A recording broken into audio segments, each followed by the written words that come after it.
एक गांव वजीरपुर में रीतू और उसका भाई शंकर रहते थे। रीतू और शंकर के माता पिता मर चुके थे, लेकिन रीतू ने बड़े ही प्यार से अपने भाई शंकर को पाला था।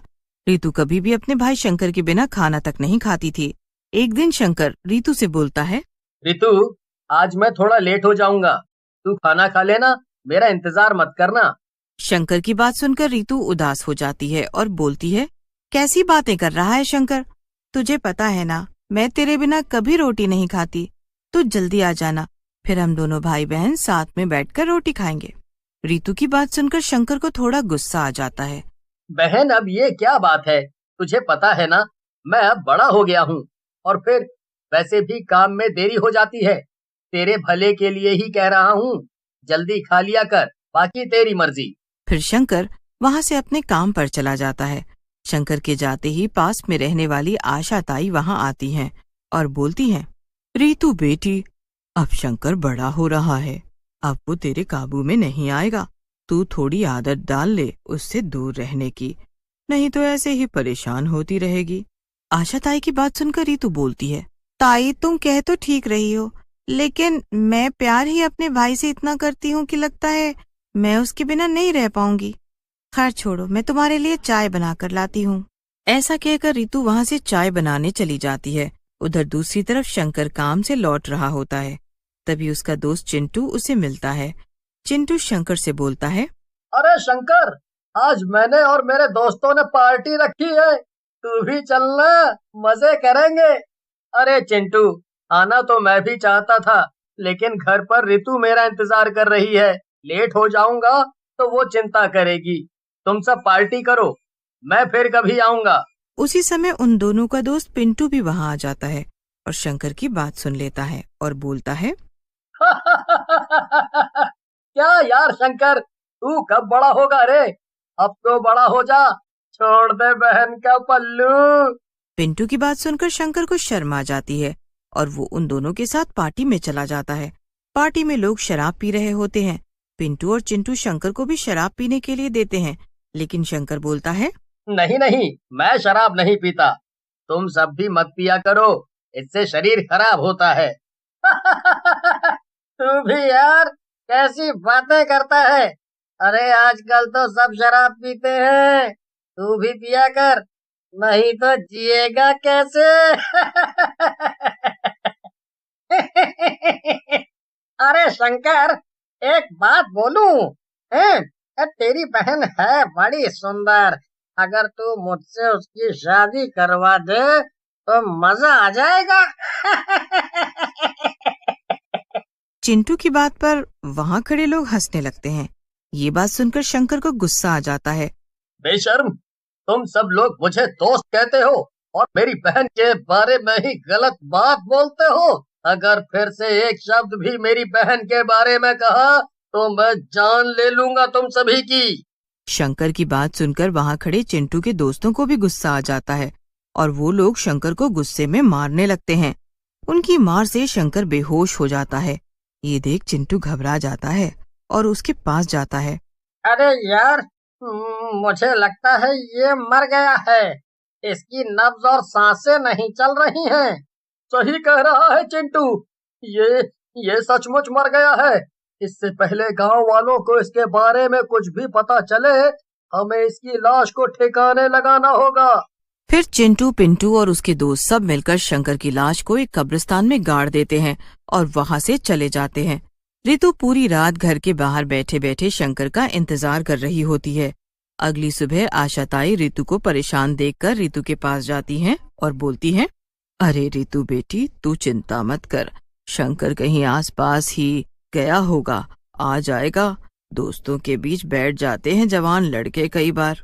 आशा ताई की बात सुनकर ऋतु को गुस्सा आ जाता है और वो गुस्से में बोलती है, आने दो इसे एक बार घर आएगा तो आज इसे 2 थप्पड़ जोर से लगाऊंगी, तब पता चलेगा इसे, बड़ा समझदार हो गया ना आजकल। लेकिन ऋतु को क्या पता उसका प्यारा भाई अब कभी नहीं आने वाला है।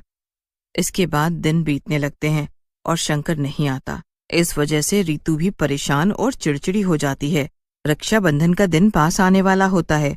ऋतु की सहेली रमा ऋतु से मिलने आती है और उसे शंकर के गुम होने के बारे में कुछ नहीं।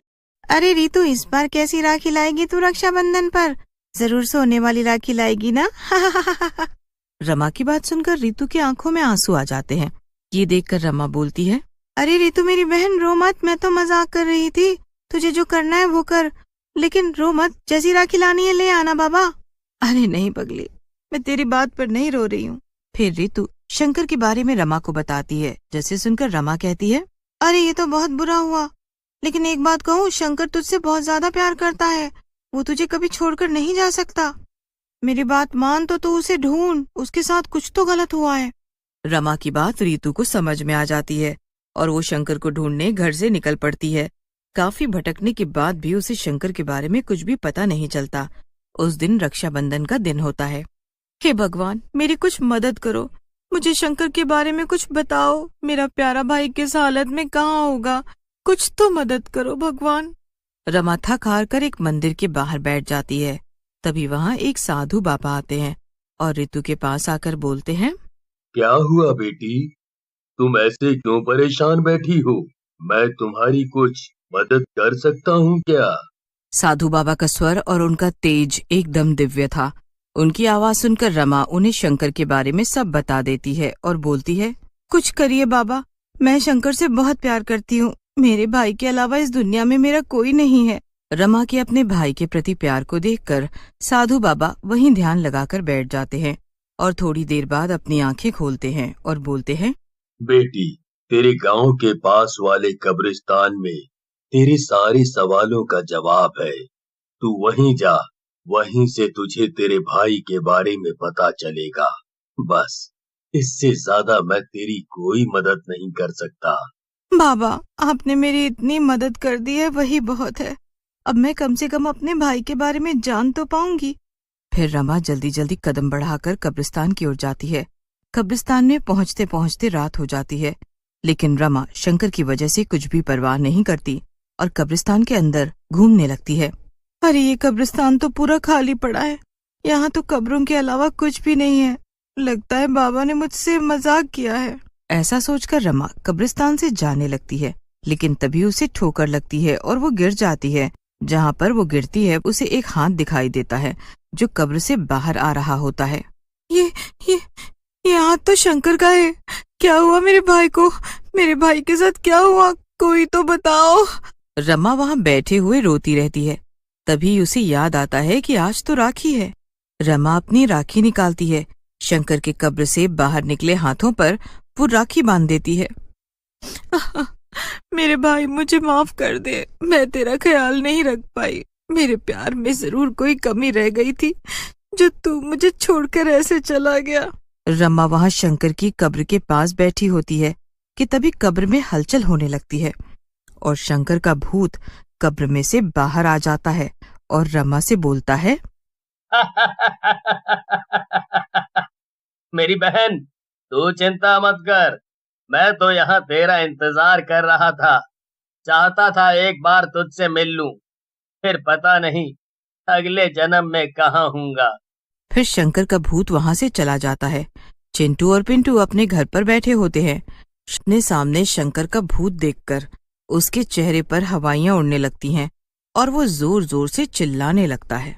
लेकिन इससे पहले चिंटू भागता भूत उसे पकड़ लेता है और बोलता है,